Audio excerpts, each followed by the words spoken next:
जय हिंद। नमस्कार साथियों, आप सभी का स्वागत है 10 क्वेश्चन सीरीज क्लास में।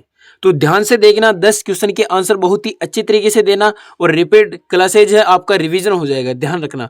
तो आज का हमारा पहला क्वेश्चन होने वाला है। बिना टाइम वेस्ट की क्लास की शुरुआत करते हैं। तो चलिए, देवगढ़ पवन ऊर्जा परियोजना स्थित है, यानी कि देवगढ़ पवन ऊर्जा परियोजना कहाँ स्थित है? बहुत ही अच्छा क्वेश्चन है। ऑप्शन देखते हैं। ऑप्शन ए है कोटा, ऑप्शन ब है जैसलमेर, ऑप्शन स है बीकानेर और ऑप्शन द है प्रतापगढ़। तो क्या आप मुझे बताइए कि इसका सही आंसर क्या होगा? आपको आता है तो कमेंट करिए, हम बताने की कोशिश करते हैं, आपको याद करवाने की। देखिए, देवगढ़ परियोजना यानी देवगढ़ पवन ऊर्जा परियोजना बतानी है आपको। तो क्या कोटा में हो सकती है? बिल्कुल भी नहीं हो सकती। जैसलमेर भी इसका आंसर नहीं है। बीकानेर हो सकता है क्या? बीकानेर भी इसका आंसर नहीं है। तो हमारा सही आंसर क्या हो जाएगा? डी क्या है हमारा? प्रतापगढ़। यानी कि देवगढ़ परियोजना जो पवन ऊर्जा परियोजना है वो कहाँ स्थित है? वो प्रतापगढ़ में स्थित है। बहुत ही अच्छा क्वेश्चन है। चलो अगले क्वेश्चन की तरफ चलते हैं। देखिए हमारा अगला क्वेश्चन कौन सा है। हमारा अगला क्वेश्चन भी बहुत ही अच्छा है। जो हम 10 क्वेश्चन लेकर आ रहे हैं, इनको अगर आप याद करते जाओगे तो बहुत ही अच्छी तरीके से ये क्लियर हो जाएंगे। देखिए फिर हमारा अगला क्वेश्चन है, उदयपुर जंतुवालय की स्थापना किस वर्ष की गई? बहुत ही अच्छा क्वेश्चन है कि उदयपुर में जो जंतुवालय है उसकी स्थापना किस वर्ष में हुई? ऑप्शन देखिए। ऑप्शन ए है 1840, ऑप्शन ब 1902 और ऑप्शन सी है 1949 और ऑप्शन द है क्या है हमारा? 1878। तो क्या इसका 1840 सही है? क्या इसका 1902 सही है? या फिर इसका 1949 सही है? या 1878 सही है? क्या सही है आपको बताना है। अब देखिए, जो उदयपुर है उसके जो जंतुवालय उसकी स्थापना कब हुई थी? तो इसका सही आंसर क्या होगा? इसका करेक्ट आंसर होगा द, यानी कि 1878 में उदयपुर में जंतुवालय की स्थापना की गई थी। बहुत ही अच्छा क्वेश्चन है। अगले क्वेश्चन की तरफ चलते हैं। देखिए हमारा अगला क्वेश्चन भी बहुत ही अच्छी तरीके से ध्यान रखना, बहुत ही अच्छे क्वेश्चन लेकर आए हैं। जो टॉप 10 हम क्वेश्चन लेकर आते हैं, इतने हाई लेवल के लेके आते हैं कि आपको देखना, आपको ये देखना है कि आपके कितने क्वेश्चन सही निकलते हैं, 10 में से कितने आपके करेक्ट हो रहे हैं। आपको संख्या बढ़ानी है, ज़्यादा से ज़्यादा आपके करेक्ट होने चाहिए। तो चलिए हमारा अगला क्वेश्चन क्या है। देखिए, नात्रा की पाल किस धात्विक खनिज के भंडार है? यानी कि जो नात्रा की पाल जो स्थान है उदयपुर में, वो किस जो धात्विक खनिज है उसके लिए प्रसिद्ध है? बहुत ही अच्छा क्वेश्चन है। देखिए, ऑप्शन ए है सीसा, ऑप्शन ब है टंगस्टन, ऑप्शन स है लोहा और ऑप्शन द है तांबा। तो बहुत ही अच्छा क्वेश्चन है। आप बताइए मुझे, क्या क्या नात्रा की पाल में सीसा जस्ता पाया जाता है? क्या नात्रा की पाल में टंगस्टन पाया जाता है?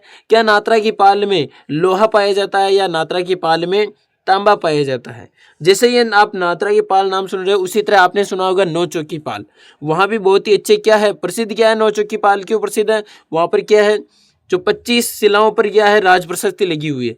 25 शिलाओं पर राज प्रशस्ति लगी हुई है। अब इसका आंसर देखिए कि नात्रा की पाल किस धात्विक खनिज का भंडार है? तो ध्यान रखना लोहे के है। किसके है? लोहे के। हमारा आंसर इसका बिल्कुल करेक्ट हो जाएगा कि नात्रा की पाल लोहा धात्विक खनिज के लिए, यानी कि लोहा धात्विक खनिज के भंडार है नात्रा की पाल में।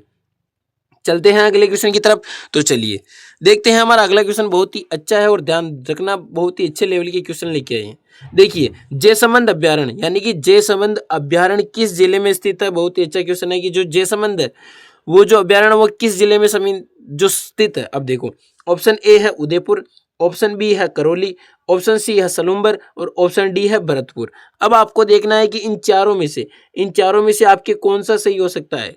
यानी कि अब देखिए, जो जयसमंद अभ्यारण्य है वो क्या उदयपुर में स्थित है? क्या वह करौली में है? क्या वह सलूम्बर में है?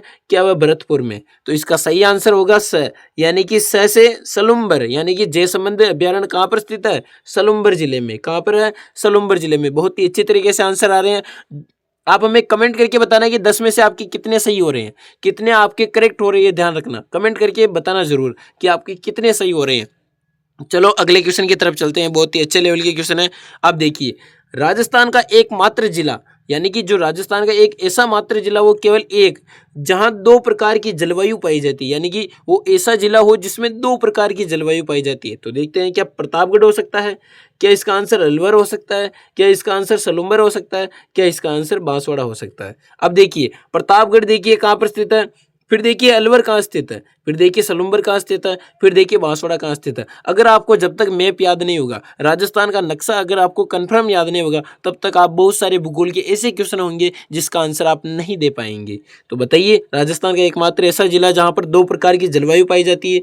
बहुत ही अच्छी तरीके से आंसर आ रहे हैं। देखिए, प्रतापगढ़ हो सकता है क्या? बिल्कुल नहीं। अलवर हो सकता है कि? ये भी नहीं।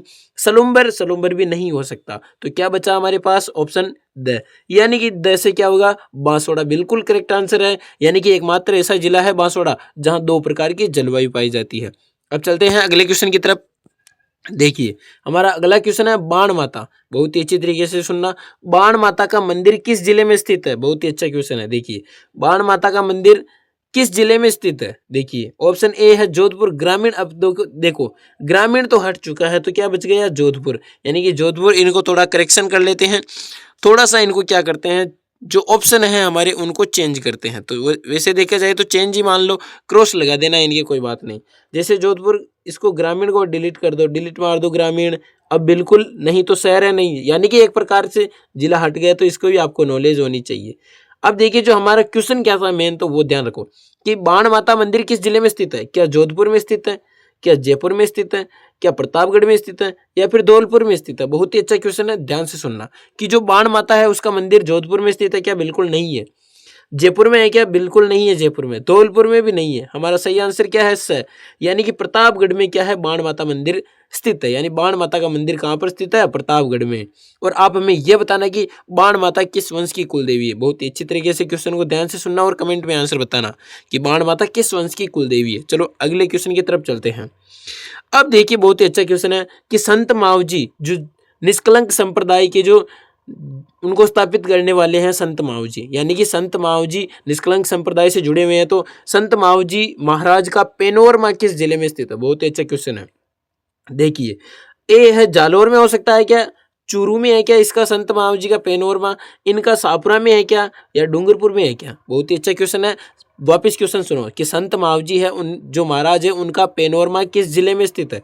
जालोर में बिल्कुल नहीं है, चूरू में भी नहीं है, और सापुरा में भी नहीं है। तो हमारा सही आंसर क्या होगा? द, यानी कि डूंगरपुर में स्थित है। और डूंगरपुर में ही एक और पेनोरमा है, कालीबाई का पेनोरमा। किसका? कालीबाई का पेनोरमा। जो घटना हुई थी रास्तापाल, वो कालीबाई है, उसका पेनोरमा भी कहाँ स्थित है? डूंगरपुर में स्थित है, ध्यान रखना। और संत मावजी का पेनोरमा भी कहाँ स्थित है? डूंगरपुर में। अब चलो अगले क्वेश्चन की तरफ चलते हैं। हमारा अगला क्वेश्चन बहुत ही अच्छी तरीके से सुनना। उदयपुर में जावर खान किसके लिए प्रसिद्ध है? बहुत ही अच्छा क्वेश्चन है और नॉर्मल क्वेश्चन भी आपको ये आना ही चाहिए। अब देखिए, उदयपुर के जो जावर खान है, जो महाराणा लाका के समय इसकी शुरुआत हुई थी, यानी कि जावर खान किसके लिए प्रसिद्ध है? ऑप्शन ए है लोहा अयस्क, ऑप्शन बी है घिया पत्थर, और ऑप्शन स है जिस्ता यानी जस्ता जिंक, और ऑप्शन द है तांबा। तो किसके लिए प्रसिद्ध है आपको बताना है। जैसे सीसा जस्ता, अब देखिए जो जावर चांदी की खान, अब देखो इसमें क्या हो सकता है? लोहा इसका क्या नहीं है? बिल्कुल भी नहीं है। घिया पत्थर नहीं है, तांबा भी नहीं है, सीसा जस्ता इसका सही आंसर है, यानी इसका सही आंसर है। यानी जस्ता और जो जिंक होता है वो जावर खान सबसे लिए उसके लिए प्रसिद्ध है उदयपुर की। चलो अगले क्वेश्चन की तरफ चलते हैं। अब देखो, हमारा अगला क्वेश्चन बहुत ही अच्छा है, ध्यान से सुनना। बहुत ही सरल क्वेश्चन है, कई बार एग्जाम में पूछा गया, कई बार इंपॉर्टेंट भी है, ध्यान रखना। कांच पर सोने के सूक्ष्म चित्रांकन के लिए प्रसिद्ध थेवा कला किस राज्य से यानी किस जिले से संबंधित है? यानी कि कहने का मतलब सीधा सा है कि थेवा कला कहाँ की प्रसिद्ध है? जो कांच पर सोने के सूक्ष्म चित्रांकन होते हैं, जो चित्रांकन किए जाते हैं कांच की यानी कि सोने के, वो जो थेवा कला है वो कहाँ की प्रसिद्ध है? बताइए आपको। क्या नाथद्वारा की प्रसिद्ध है? क्या बीकानेर की प्रसिद्ध है? क्या प्रतापगढ़ की प्रसिद्ध है? या फिर सापुरा की प्रसिद्ध है? बहुत ही अच्छा क्वेश्चन है और बहुत ही इजी क्वेश्चन है। तो चलिए इसका आंसर हम बताते हैं। नाथद्वारा की बिल्कुल भी नहीं है, बीकानेर की भी नहीं है, और सापुरा की भी नहीं है। स हमारा बिल्कुल करेक्ट हो जाएगा, यानी कि थेवा कला कहाँ की प्रसिद्ध है? प्रतापगढ़ की। चलो अगले क्वेश्चन की तरफ चलते हैं। हमारा अगला क्वेश्चन देखिए, अगला क्वेश्चन बहुत ही अच्छी तरीके से, और ये हमारा आज की इस 10 क्वेश्चन सीरीज का सबसे लास्टवा क्वेश्चन यानी 10वां क्वेश्चन देखिए। राजस्थान में झरनों द्वारा सर्वाधिक किस जिले में यानी सिंचाई होती है? यानी कि राजस्थान के झरनों द्वारा सर्वाधिक सिंचाई किस जिले में होती है, ये आपको बताना है। तो देखिए, क्या डूंगरपुर और चूरू में होती है? चूरू में हो सकती है क्या? नहीं। ऑप्शन देखिए, काटना सीखो। चूरू शेखावाटी क्षेत्र बिल्कुल भी नहीं। अब देखिए, सांचौर और बाड़मेर, इनमें हो सकती है क्या? नहीं। बाड़मेर देखो, इनको भी कट करो।